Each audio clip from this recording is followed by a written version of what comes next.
नमो नमः. प्रवाचिका अहंदया जोशी संस्कृताध्ययने समेषां स्वागतम्. अधुना अग्रिमा कथा पठिष्यते. अस्तु तर्हि आरंभं कुर्मः. संभाजीराजांना वाटले औरंगजेब काहीतरी बोलेल, पण तो काहीच बोलला नाही. बक्षी आसद खानाने पुढे होत राजे आणि संभाजीराजे यांच्या हातात दरबारी मानाचे पानविडे दिले. रामसिंग मागल्या पावली जाऊन आपल्या 2500 सरदारांच्या रांगेत उभा राहिला होता. बक्षी आसद खानाने राजांना आणि संभाजीराजांना आणून 5000 सरदारांच्या रांगेत उभे केले. ही रांग आसनापासून कितीतरी मागे होती. खिल्लत वाटपाचे काम सुरू झाले. औरंगजेबाचे शाहजादे जाफर खान आणि जसवंत सिंग यांना खिल्लती देण्यात आल्या. खिल्लत घेतलेला जसवंत सिंग मागच्या हट्ट्या कदमांनी मागे येत राजांच्या समोर उभा राहिला. आता शाही दरबार बरखास्त होणार होता. उन्हातान्हातून शेकडो मजला मागे टाकीत आम्ही येथवर का आलो? हा दरबार आहे की मजाक? हाच आमचा इतमाम? पायाच्या नखापासून मस्तकीच्या केसांपर्यंत राजांच्या उभ्या अंगात रक्ताची एक अजब वीजलाट सरकून गेली. स्वागतासाठी मुंशी येतो. आसनावर बसलेला अक्कडबाज औरंगजेब एका अक्षराने वाजपूस करीत नाही. ज्यांच्या पाठीवर आमच्या मावळ्यांनी घोडे फेकले त्यांच्या खांद्यावर खिल्लती चढतात. अपमानाच्या कळा असह्य झालेल्या राजांची छाती वर खाली धपधपू लागली. तिला धरून असलेली कवड्यांची माळ लपलपू लागली. कपाळावरच्या उडत्या उभ्या शिरेबरोबर शिवगंधाचे पट्टे खालीवर धडधडू लागले. पोत पोत झाला राजांच्या उभ्या अंगाचा. थरथरता उसळता जाळता घुसलखान्याच्या संगमरवरी भिंतीवर रोमांच उठविल असे खणखणीत बोल राजांच्या तोंडातून बाहेर पडले. राम सिंग! दरबारी शांततेला ते जाळीत गेले. राजांची उजवी भुवई घोड्याच्या नालेसारखी बाक घेत वर चढली. मान सरळ मागे करून रामसिंगाच्या रांगेवर डोळे चालवीत राजे पुन्हा गरजले, रामसिंग! हाती धरलेला आबासाहेबांचा हात थरथरत एकदम गरम झाला आहे हे संभाजीराजांना जाणवले. त्या बदलत्या स्पर्शाबरोबर न कळणारी सरसरी त्यांच्या अंगी सरकून गेली. ते दोन्ही हात थरथरू लागले. आडवे येणारे सरदार कसे तरी चुकवीत भेदरलेला रामसिंग राजांच्या जवळ आला. समोरच्या पाठमोऱ्या सरदारांकडे हात करून पेटत्या डोळ्यांच्या राजांनी त्याला सवाल केला, ये हमारे सामने कौन खडा है रामसिंग? जी, वो महाराजा जसवंत सिंग. रामसिंगाला राजांचे काय बिघडले ते कळेना. त्याच्या तोंडाला कोरड पडली. जसवंत सिंग? हमारे मुल्क से भागा जसवंत सिंह? इसके पीछे हमें खड़ा किया तुमने? नहीं, हम ये बर्दाश्त नहीं कर सकते. न कळत राजांचा हात संभाजीराजांच्या हातातून निसटला. आपण कुठे आहोत, कोण आहोत, कसलेच भान राजांना उरले नाही. त्यांच्या कानाची पाळी रसरसून लालेलाल झाली होती. डोळ्यांच्या आत गाजरी रंगाच्या रक्तशिरांचे जाळे उठले होते. थरथरत्या कानांच्या पाळ्यांबरोबर सोन चौकडे थरथरत होते. पाकदार नाकशेंड्यावर टपटपीत घामथेंब तरारले होते. केसरी टोपाखाली राजांच्या मुद्रेवर एक रसरशीत नारिंगी भोसलाई सूर्य उतरला होता. कसलाही विचार न करता राजे सरळ आपल्या रांगेतून बाहेर आले. पेश वाटेवरच्या तलम रुजाम्यावर येताच त्यांनी औरंगजेबाच्या आसनाकडे तडक पाठ केली. महाराज साहेब म्हणत संभाजीराजे थरथरत सरदारांच्या रांगेतून त्यांच्याकडे धावले. राजांचे कान सुन्न बधीर झाले होते. निमुळते डोळे गरागर फिरवीत फुसफुसत निश्वासत ते दरवाजाच्या रुखाने झपाझप पावले टाकू लागले. त्यांना गाठण्यासाठी रामसिंग पाठमोरा उलटा धावू लागला. कोरड्या तोंडातील टाळ्याला चिकटू बघणारी जीभ रामसिंगाचा जीव घुसमटवीत होती. आसनाकडे पाठ न करता तरातर 5 कदम मागे हटत पुन्हा राजांच्याकडे बघत कसरत करून रामसिंगाने राजांना कसे तरी गाठले. त्यांचा हात हातात घेऊन तो गदगदा हलवीत दबक्या आवाजात रामसिंग म्हणाला, सुनिये तो राजा साहब, कभी नाही. म्हणत राजांनी त्याचा हात सरळ झिडकारून टाकला. तसे करताना रामसिंगाने त्यांना दिलेला दरबारी रुमाल राजांच्या हातातून सुटला आणि खालच्या तलम रुजाम्यावर पडला. भेदरलेले संभाजीराजे महाराज साहेब, महाराज साहेब अशा सादा घालीत राजांच्या मागून पेशवाटेवरून धावत होते. त्यांच्या पायाखाली तो रुमाल सापडून मागे पडला. संभाजीराजांनी राजांचा हात धरला. ते दोघेही पितापुत्र दरबाराबाहेरच्या सदर ज्योत्यावर आले. क्षणभर थांबले. मावळ मुलखातील पुरंदर, राजगड, प्रतापगड कुठल्याही गडवास्तूला कधीच बघायला मिळाले नव्हते असे विचित्र दृश्य त्या संगमरवरी सदरेला बघायला मिळत होते. वर राजसंतापाने थरथर कापणारे शिवाजीराजे आणि खाली त्यांचा हात धरून भीतीने थरथर कापणारे संभाजीराजे असे ते विचित्र दृश्य होते. सदरेच्या बगलेला एक जिन्यासारखा भाग बघताच राजे तिकडे गेले. संभाजीराजांचा हात त्यांनी सोडून दिला. दोन्ही हातांनी डोके गच्च आवळून घेत राजे त्या पायरीवर बसले. त्यातील एका हाताची मूठ वळलेली होती. तीत दरबारी पानविडा होता. फसफसणारा श्वास त्यांना जाणवत होता. दरबारात गडबड मचली होती. जाफर खानाकडून औरंगजेबाला कळले की सेवा खिल्लत के लिए खफा हो गया. त्याने मुलपित खान, मुखलिस खान आणि अखिल खान यांना आज्ञा दिली, सेवाला खिल्लत देऊन शांत करून आत आणा. ते तिघेही बंदे राजांच्या जवळ आले. त्यांना खिल्लत घेण्याची विनंती करू लागले. त्यांनी राजे अधिकच भडकले. त्यांनी त्या तिघांना स्पष्ट इन्कार देत सांगितले, पाहिजे तर तुमचा बादशहा माझा खून करू शकतो, पण मी आता पुन्हा दरबारात मुळीच येणार नाही. औरंगजेबाने रामसिंगाला बोलावून त्याला विचारले, क्या हुआ रामसिंग, सेवा खपा क्यों हो गया? हमारे मुल्क से गर्मी से उनकी तबीयत बिगड़ गई है आला हजरत. रामसिंगाने राजकारणी उत्तर दिले. औरंगजेब हसून म्हणाला, अपने मुकाम पर उसे पहुंचा दो. जी हुजूर, म्हणत रामसिंग बाहेर आला. राजांच्या घामेजल्या हाताच्या मुठीत आवळलेला हिरवा पानविडा राजांनी फरसबंदीवर फेकून दिला. संभाजी राजांनी तर तो केव्हाच टाकून दिला होता. थोडा वेळ जाताच राजांची थरथर थांबली. रामसिंग त्यांना घेऊन तळाकडे जायला निघाला. महाराज साहेब, आपल्या मोजड्या. संभाजीराजांनी त्यांना आठवण करून दिली. कुणाची वाट न बघता संभाजीराजांनी राजांच्या भगव्या मोजड्या उचलल्या आणि त्यांच्यासमोर आणून ठेवल्या. राजांनी मोजड्यात पाय भरले. रामसिंगाच्या मोत्तद्दारांच्या ताब्यात दिलेली घोडी राजांनी आणि संभाजीराजांनी मांडीखाली घेतली. रामसिंगाच्या सोबतीने सगळा सरंजाम तळाकडे परत चालला. कुणीच काही बोलत नव्हते. संभाजीराजे झाला प्रसंग आणि राजांचा चेहरा आठवून विचारात पडले होते. आई जगदंबा एकदा स्वप्नात आली तेव्हा आबासाहेबांचा चेहरा नेहमीपेक्षा वेगळा झाला होता.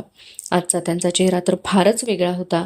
प्रत्यक्ष आऊसाहेबांनी तो बघितला असता तर त्याही बेदरल्या असत्या. राजे आणि संभाजीराजे लाल किल्ल्यावरच्या मुख्य दरवाजातून बाहेर पडले. आपल्या मनोऱ्यांचे डोळे करून मुमताजची कबर असलेला ताजमहल त्यांच्याकडे बघत होता. आज तो धन्य झाला होता. दारा, मुराद, सुजा या प्रत्यक्ष मुमताजच्या मुलांना ते जमले नव्हते. खुद्द शहाजहानला कधी साधले नव्हते ते करून राजे लाल किल्ल्याबाहेर पडत होते. औरंगजेबाच्या 50व्या सालगिराचा रोशन झालेला दिवस सांजावून आल्यामुळे निसूर होत होता. रामसिंगाच्या हवेलीत राजे आणि संभाजीराजे दिवाणी दालनात बैठकीवर बसले. समोर चेहऱ्यावर चिंतेची काजळी चढलेला रामसिंग उभा होता.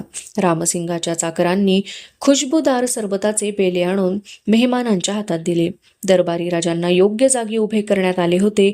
खुद्द मिर्झाराजे जयसिंग आणि ताहिर खान जिथे उभे राहत ती जागा होती ती. हे सारे रामसिंग राजांना पटवून देऊ बघत होता. पण आता बाण सुटला होता. भाई, तुम फिक्र मत करना. राजांनी रामसिंगाला तसल्ली दिली. कधी नव्हे ते भाई हा शब्द रामसिंगाला राजांनी जाणून बुजून वापरला.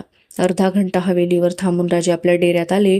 रामसिंगाने आपला कारभारी गोपीराम मेहता याच्याकडून राजांच्यासाठी सुकी फळफळावळ पाठवली. राजांनी त्याला सर्वपा पक्ष केला. रामसिंगाच्या विश्वासातील बल्लूशाह आणि गिरधरलाल राजांच्या भेटीसाठी आले. बल्लूशाह राजांचे पराक्रम ऐकून त्यांच्यावर खुश होता. तो अदबीने राजांना बादशाही दिलजमाई करण्याचा सल्ला देण्यासाठी आला होता. राजे सुखरूप दख्खनीत परतावेत असे त्याला मनापासून वाटत होते. बल्लूशाह आणि गिरधर निघून गेले. चिराख लागणीची वेळ झाली. राजे नेहमीप्रमाणे स्फटिक शिवलिंगाच्या पूजेला बसले. तिकडे लाल किल्ल्यात आपल्या खासगीच्या महालातील मजलही औरंगजेबाने बरखास्त केली आणि तो मगरिबची नमाज पढायला निघून गेला. या मजलसीत औरंगजेबाचे खास सरदार जाफर खान, जसवंत सिंग, मुर्तजा खान, शास्ता खान आणि त्याची बहीण जहान आरा यांनी आग्रहाने औरंगजेबाला बदतमीज सेवाला कत्ल करण्याचा सल्लाही देऊन टाकला. औरंगजेबाला चीड आली होती ती राजांनी खिल्लत साफ नाकारल्याची. त्यांनी दरबारी कधी न येण्याचा नारा लावण्याची, पण तो बाहेरून शांत होता. नमाज पडता पडता त्याने 2 गोष्टी स्वतःशी तय करून टाकल्या. सेवाला दरबारी पेश यायला भाग पाडायचे, खिल्लत पांघरायला लावायची. तसे झाले तर काबूलच्या मोहिमेवर त्याला नामजात करून टाकायचे. तेथून तो सलामत परतणारच नाही. आणि हे सगळे नाहीच घडले तर मुल्ला मौलवींच्याकडून सेवाच्या बदतमीजीची कथला तय करून घ्यायचा. ते देतील ती सजा त्याला बहाल करायची आणि ते कोणती सजा त्याला देतील याबद्दल औरंगजेब निश्चिंत होता. औरंगजेबाने आग्र्याचा कोतवाल फौलाद खान याला दाद फरमावली. तो परतीतराय नावाचा हरकाराबरोबर घेऊन पेश झाला. औरंगजेबाने त्याला हुक्म सुनावला, रामसिंग को बताओ की सेवा को समझा कर कल दरबार ले आना.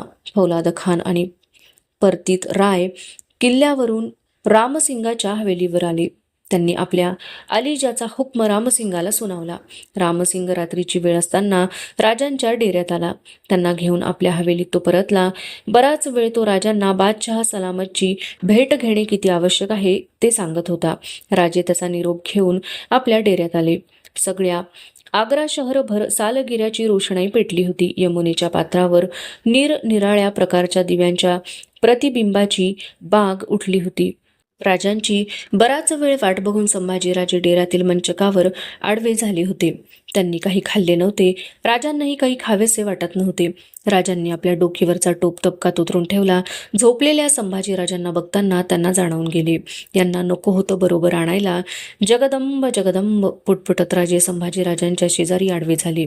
ते पितापुत्र काही न खाता यमुना किनारी आपल्या डेऱ्यात होते. राजांच्या डोळ्याला डोळा लागत नव्हता.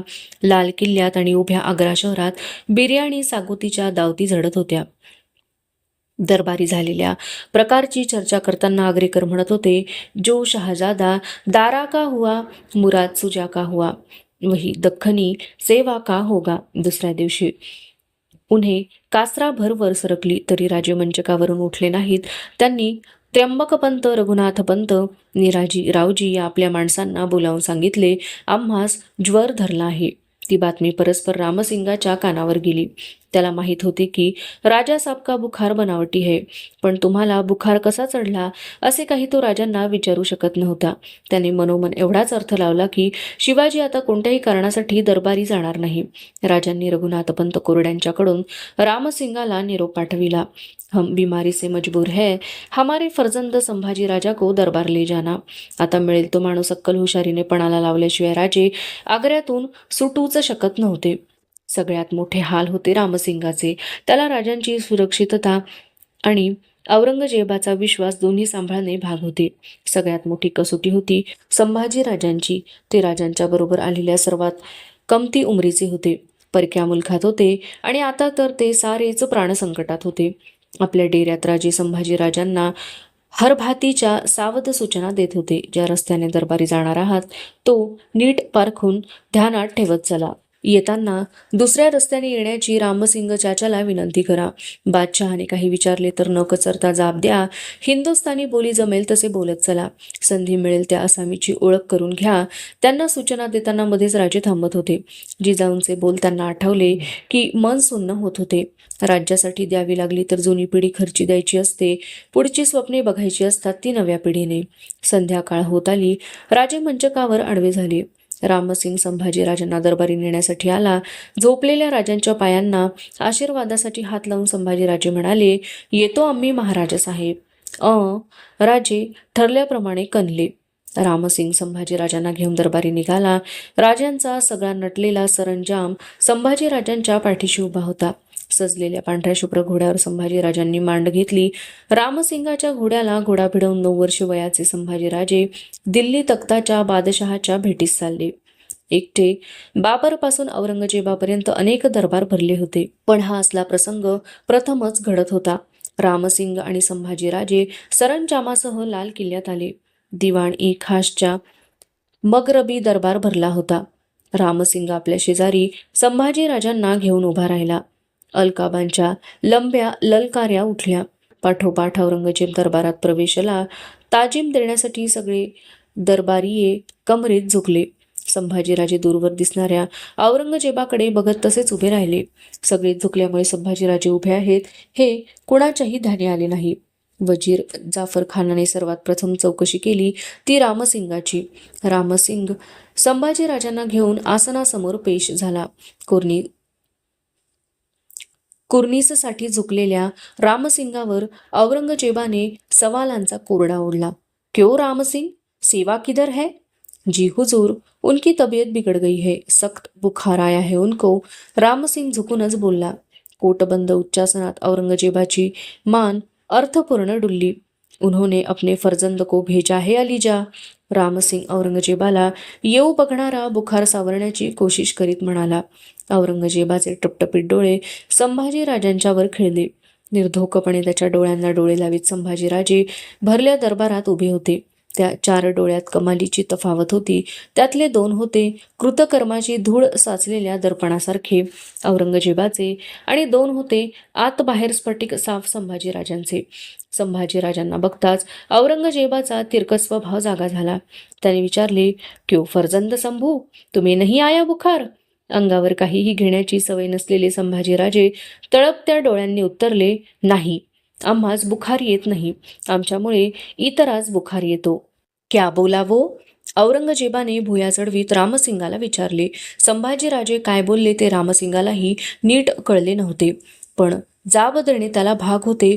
तो वाकून म्हणाला, जी हुजूर, वे बोले हमें बुखार नहीं है.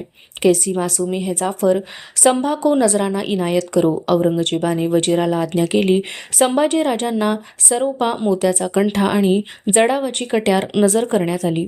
रामसिंगाच्या हवेलीत बैठकीच्या दिवाणी दालनात एका मोठ्या रजपुती घडावाच्या शिसवी चौरंगावर एका तपकात चकचकीत काळे शाळीग्रामी शिवलिंग ठेवण्यात आले होते. त्याजवळ दुसऱ्या तपकात पूजेचे साहित्य मांडण्यात आले होते. रामसिंग राजे संभाजीराजे यांना घेऊन तळावरून आपल्या हवेलीकडे निघाला. खुद्द मिर्झाच्या आग्र्यातील हवेलीत येऊन आपणाला शिवलिंगाची पूजा बांधावी लागेल असे कधी राजांच्या स्वप्नात सुद्धा आले नसते. पण स्वप्न आणि सत्य नेहमीच एकमेकांना हूल देऊन एकमेकांवर कुरघोडी करीत असतात. संभाजीराजे दरबारातून आल्याच्या दुसऱ्याच दिवशी औरंगजेबाने सिद्दी फौलाद खानला हुकूम दिला, सेवा को मुकाम पर से रण अंदाज खान के कोठी पर ले जाओ.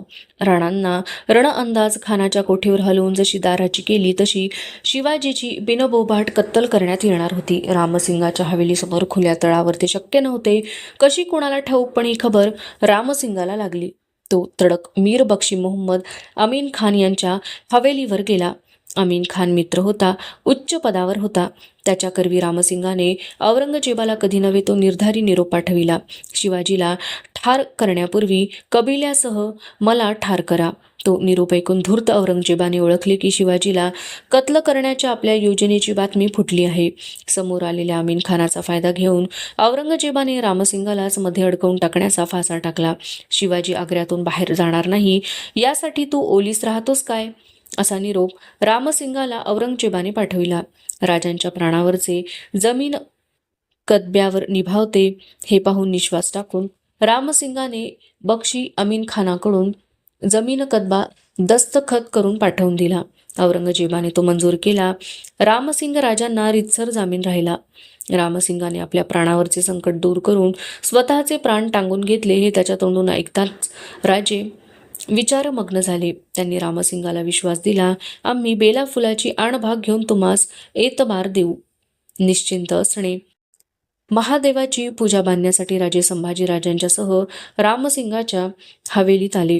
रामसिंगाची मंडळी होती. राजांच्या बरोबर रघुनाथ पंत, दत्तोजी पंत, त्र्यंबक पंत, निराजी अशा असामी होत्या. राजांनी चौरंगावरच्या शाळीग्रामी शिवलिंगाची पूजा बांधली. शिवपिंडीवरचे बेलफूल उचलून घेतले. आपल्या सडक बोटांनी ते रामसिंगाच्या हाती देत राजे म्हणाले, हम शिवजी की कसम उठाते हैं, जब तक तुम हमारे लिए जमान हो हम आग्रा नहीं छोडेंगे. राजांनी रामसिंगाची भेट घेतली. रामसिंग औरंगजेबाला जामीन राहिला. राजे रामसिंगाला आणभाकेने बांधील झाले. एकाच वेळी राजे 2 कैदेत पडले. एक होती औरंगजेबाच्या राजकारणाची, दुसरी होती रामसिंगाच्या प्रेमाची. तो सारा मामलाच अजब होता. वास्तविक आपल्या सुरक्षिततेसाठी राजांना औरंगजेबाकडून रामसिंग जामीन मागावा, तेथे राजांच्याकडून औरंगजेबाने जामीन घेतला. उलटी चालली नाही तर ती मोगली सल्तनत कसली. संभाजीराजे आणि रामसिंग आग्र्याचा फेरफटका करून परतत होते. त्यांच्या घोड्यांमागून 10-12 राजपूत घोडाईत चाल धरून होते. दिवस परतायला लागला होता. पथक कुंभारबाडीच्या वस्तीत घुसले. इथे कुंभारांच्या धाब्यांच्या घरांसमोर उभट उंच रांजण, गेळे, माठ कुंभारांनी हरीनं मांडले होते. ते बघताच रामसिंगाने हात वर करून पथक थांबविले. मागे न बघताच त्याने हाका दिला, "डुंगर!" जी म्हणत डुंगरमल आघाडीला आला. "उसमें के माठ लेना, राजा साहब के हशमों के लिए." रामसिंगाने एका कुंभाराच्या ओसरीकडे हात उठवीत त्याला आज्ञा दिली. कुंभारी चाक फिरवणाऱ्या कुंभाराने शाही सवाऱ्या बघून हातच्या काठीने फिरते चाक थोपविले. पुढे येत रामसिंगाला आणि संभाजीराजांना कुर्नीस करून तो अदबीने म्हणाला, "क्या हुकुम है सरकार, कौन सी खिदमत करू?" त्याच्या डोक्यावर उत्तरी पागोटे होते. चिखल मळले हात त्याने मावळी रामरामाच्या पद्धतीने जोडले. "अच्छे माठ देना, इन मेहमान साहबान के लोगों को देना है." रामसिंग संभाजीराजांच्याकडे हाताने दाखवीत म्हणाला. कुंभाराने बारीक डोळे करून संभाजीराजांना निरखले. सहज म्हणून तो पुटपुटला, "सवाऱ्या मावळी मुलखाच्या दिसत्यात." कुंभाराची नजर संभाजीराजांच्या छातीवरील कवड्यांच्या माळेवरून फिरली. कुंभाराची बोली ऐकताना संभाजीराजांची उजवी भुवई न कळत वर चढली. "आसामी देशीची दिसते, मावळ बोली बोलते." एक विचार त्यांच्या मनाच्या चाकावर फिरला. काहीतरी आकार घेऊ लागला. कुंभाराने एक गोल खडा उचलून डुंगरमलला भाजीव माठ ठणाठण वाजवून दाखविले. संभाजीराजांच्या मनात कसले तरी ठोके ठणठणून गेले. हातात पेलून पारखून बघून डुंगरने 4 माठ खरेदी केले. रामसिंगाने कमरेच्या शेल्यात खोचलेली दिनाराची थैली खेचून डुंगरच्या दिशेने घोड्यावरूनच फेकली. ती झेलीत डुंगरने कुंभाराला माठाचे दिनार दिले. थैली आणून पुन्हा रामसिंगाच्या हातात दिली. एक एक उचलून कुंभाराने आणि डुंगरने माठ 4 स्वारांच्या हातात दिले. डुंगरने घोड्यावर झेप घेतली. कुंभाराने वाकून पुन्हा घोड्याचे कायदे खेचणाऱ्या रामसिंगाला तस्लीम केली. "चलिये कुंवर." रामसिंग संभाजीराजांना मानेच्या झटक्याबरोबर म्हणाला. रामसिंगाने घोड्याला टाच देताच त्याच्या रजपूत घोडा इतांनीही टाचा दिल्या. पथक हल्ले. मुद्दाम कायदे आखडते धरून संभाजीराजांनी आपल्या घोड्याला लटकी टाच दिल्यासारखे केले. घोडे गोंधळले. पुढे जायचे का थांबायचे या आदेशाने खूर मागे पुढे नाचवून जागीच थांबले. रामसिंग डुंगर पथकासह 5-10 कदम पुढे गेल्याची संभाजीराजांनी खातरजमा करून घेतली. झटकन आपल्या गळ्यातील टपोऱ्या मोत्याचा कंठा उतरून हातात घेतला. कुंभार संभाजीराजांच्या घोड्याकडे बघत दिनार मुठीत धरून थांबला होता. संभाजीराजांनी हातातील कंठा कुंभाराच्या अंगावर फेकला. "आम्ही मावळाचे भवानीचे भुत्ये, पारख ठेवा, येतो आम्ही राम राम." संभाजीराजांनी घोड्याला जबरी टाच दिली. "राम राम जी." हे कुंभाराचे शब्द संभाजीराजांनी ऐकले नाहीत. चकित पडलेल्या कंठ्याकडे बघताना हरखून गेलेल्या कुंभाराने अंदाज लावला. बच्चा मावळी सरदाराचा हाय. कुंभार मूळचा मराठी मुलखाचा होता. हातच्या कसबाने त्याला उत्तरेत आग्र्यात आणून सोडले होते. घटना आता दिवस रात्रीच्या पाठीवर गस्त घालीत फिरू लागल्या.